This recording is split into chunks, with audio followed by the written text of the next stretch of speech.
Alors, tout d'abord, on va dire ce que c'est pas. Donc, c'est pas un produit détergent, c'est pas un rejet malveillant de l'essorage d'une machine à laver. On sait très bien que c'est pas quelque chose comme ça. Hein. En fait, c'est un phénomène naturel hein, qu'on ne retrouve pas qu'ici. Hein, ça arrive très souvent. Hein, c'est une conjonction de facteurs.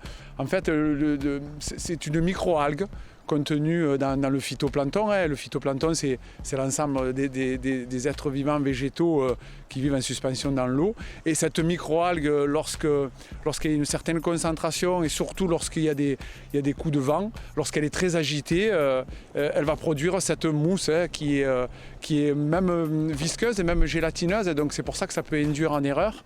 Mais c'est un phénomène qui est complètement naturel. Alors, la question qu'on peut se poser, c'est pourquoi cette mousse est présente dans la partie de l'étang nord et pas dans l'étang sud.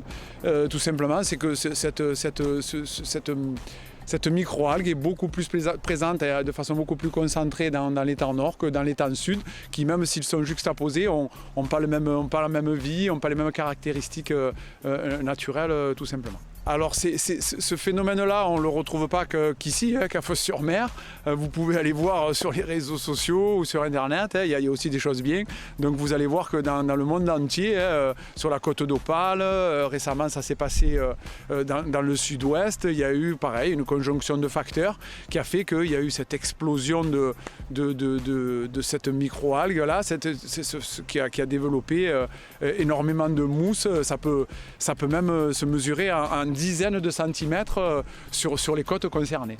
Aucune inquiétude à avoir, pas du tout, hein, ça va se reproduire. Lorsque le vent est au sud, vous allez avoir cette mousse-là à côté nord.